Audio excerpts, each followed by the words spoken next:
there's this idea in Jungian psychology called the circumambulation. And Jung had this idea that you had a potential future self, which would be in potential everything that you could be. And that it manifests itself moment to moment in your present life by making you interested in things. And the things that you're interested in are the things that would guide you along the path that would lead you to maximal development. Now, it sounds like a metaphysical idea or a mystical idea even, but it's not. It's not. It's a really profoundly biological idea. The idea is something like, well, you're set up so that you're automatically interested in those things that would fully expand you as a well-adapted creature. Well, like, there's nothing radical about that idea. What else could possibly be the case? Unless there's something fundamentally flawed about you, that is what the situation would be.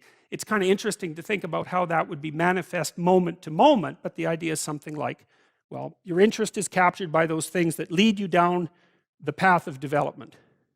Well, that better be the case. Okay, so that's fine. And so there's some utility in pursuing those things that you're interested in. That's the call to adventure, let's say. So, and the call to adventure takes you all sorts of places. Now, the problem with the call to adventure is, like, what the hell do you know? You might be interested in things that are kind of warped and bent. And often it's the case that when new parts of people manifest themselves and grip their interests, say, they do it very badly and shoddily. And so you stumble around like an idiot when you try to do something new. That's why the fool is the precursor to the savior from the symbolic perspectives, because you have to be a fool before you can be a master. And if you're not willing to be a fool, then you can't be a master. So you're going to, it's an error-ridden process. And that's also laid out in the Old Testament stories, because the first thing that happens to all these patriarchal figures when God kicks them out of their father's house when they're like 84 is that they run into all sorts of trouble, and some of it's social and some of it's natural and some of it's a consequence of their own moral inadequacy. So they're fools. But the thing that's so interesting is that despite the fact that they're fools, they're still supposed to go on the adventure, and that they're capable of learning enough as a consequence of moving forward on the adventure so that they straighten themselves out across time. And so it's something like this. So this circumambulation that Jung talked about was this continual, we'll return to this continual circling in some sense of who you could be. You might notice, for example, that there are themes in your life. You know, when you go back across your experiences, you see you kind of have your typical experience that sort of repeats itself. And there might be variation on it, like a musical theme, but it's like you're circling yourself and getting closer to yourself as you move across time. That's the circumambulation. Now, you remember that for a sec, because we'll go back to it. Okay, so imagine that something glimmers before you. It's an interest that's dawning, and you decide, well, first of all, you're paralyzed. You think, well, how do I know if I should pursue that? It's probably a stupid idea. And the proper response to that is, you're right, it probably is a stupid idea, because almost all ideas are stupid.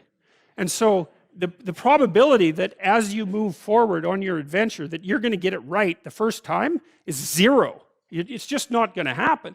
And so then you might think, well, maybe I'll just wait around until I get the right idea, and which people do, right? So they're like 40-year-old, 13-year-olds, which is not a good idea.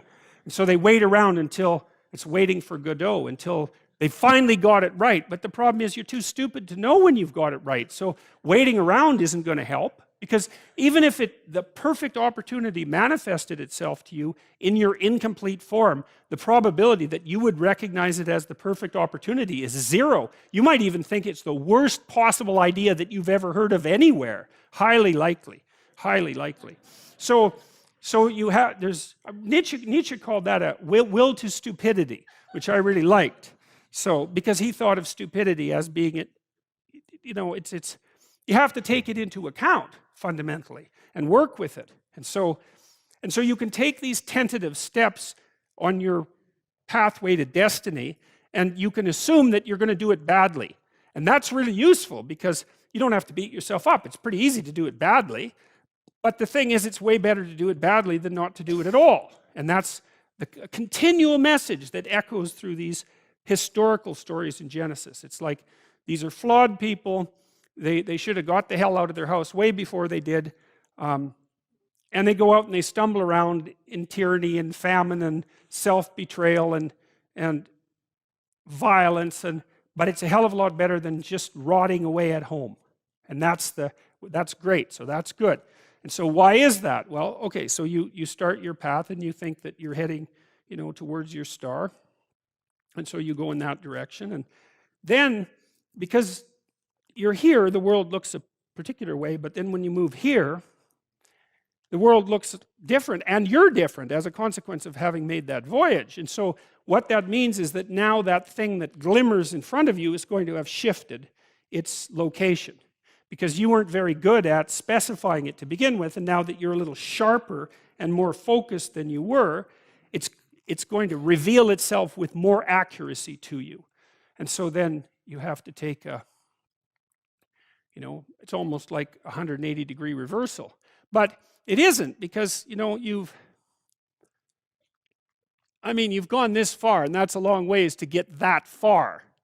But that's a lot farther than you would be if you just stayed where you were, waiting.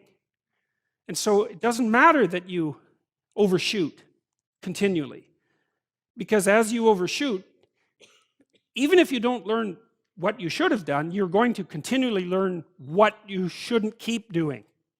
And if you learn enough about what you shouldn't keep doing, then that's tantamount at some point to learning at the same time what you should be doing. So it's okay. So it's like this.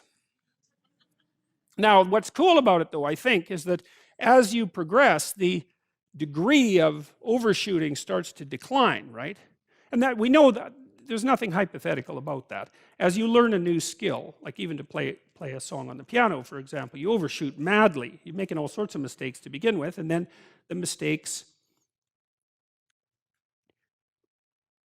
they disappear. There's a great TED talk, I think it was, about this guy set up a really advanced computational recording system in his home and recorded every single utterance his young child made while learning to speak. And then he put together the child's attempts to say certain phonemes and put them in the list, and you can hear the child deviating madly to begin with, and then after hundreds and hundreds of repetitions, just zeroing right in on the exact phoneme. So, you might not know this, but when kids babble, because they start babbling when they're quite young, they babble every human phoneme, including all sorts of phonemes that adults can't say.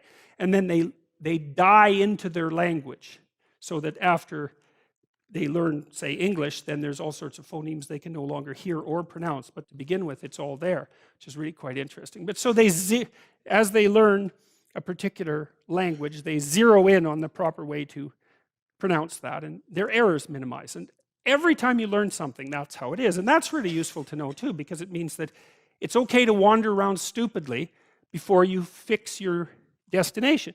Now, you see that echoed in Exodus, right?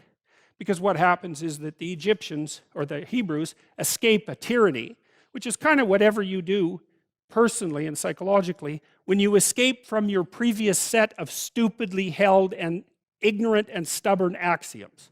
It's like, away from that tyranny. It's like, great, I freed myself from that. Well, then what? Well, you'd think, well, now I'm on the way. It's, no, you're not. Now you're in the desert, where you wander around stupidly, and worship the wrong things until you finally organize yourself morally again and head in the proper direction. So that's worth knowing, too, because you think, well, I got rid of a lot of things, excess baggage that I didn't need in my life, and now everything's okay. It's like, no, it's not. You've got rid of a whole set of scaffolds that were keeping you in place, even though they were pathological. And now you have nothing, and nothing actually turns out to be better than something pathological, but you're still stuck with the problem of nothing. And that's exactly why Exodus is structured the way that it is. It's that you escape from a tyranny. It's, hooray, we're no longer slaves. Yeah, well, now you're nihilistic and lost. It's not necessarily an improvement. But it is it's also useful to know that, because you can also be deluded into the idea that, imagine that you're trying to become enlightened, which might mean to turn all those parts of you on that could be turned on. You think, well, that's just a linear pathway uphill. It's just from one success to another. No, it's not. It's like, here you are, and you're not doing too badly, and the first step is a complete bloody catastrophe. It's worse. and then maybe you can pull yourself together and you hit a new plateau, and then that crumbles and shakes, and bang, it's worse again. And so, because part of the reason that people don't become enlightened is because it's punctuated by intermittent deserts, essentially, by intermittent catastrophes. And if you don't know that, well, then you're basically screwed, because you go ahead on your movement forward and you collapse and you think, well, that didn't work, I collapsed. It's like, no, that's par for the course. It's not indication that you failed, it's just indication that it's really hard. And that when you learn something, you also unlearn something. And the thing you unlearned is probably useful, and unlearning it actually is painful. You know, let's say if you have to get out of a bad relationship. It's like there isn't any relationship that's 100% bad. And so when you jump out of it, well, maybe you're in better shape, but you're still lonesome and disoriented, and you don't know what your past was, and you don't know what your present is, and you don't know what your future is. That's why people stay with the devil they know instead of, you know, looking for the devil they don't know. So anyways, the fact that you're full of faults doesn't mean you have to stop. And thank God for that. That's a really useful thing. And the fact that you're full of faults doesn't mean that you can't learn. And so you can posit an ideal, and you're going to be wrong about it, but it doesn't matter, because what you're right about is positing the ideal and moving towards it. If the actual ideal isn't conceptualized perfectly, well, first, surprise, surprise, because like, what are you going to do that's perfect? So it doesn't matter that it's imperfect. It just matters that you do it and that you move forward. So that's really positive news as far as I'm concerned, because you can actually do that, right? You can do it badly. Anyone can do that. So that's useful. Okay, so like if you were an efficient person, you would have just done that. But you're not. But who cares? You know, you still end up in the same place. And maybe the trip is even more interesting. Who knows? Probably too interesting.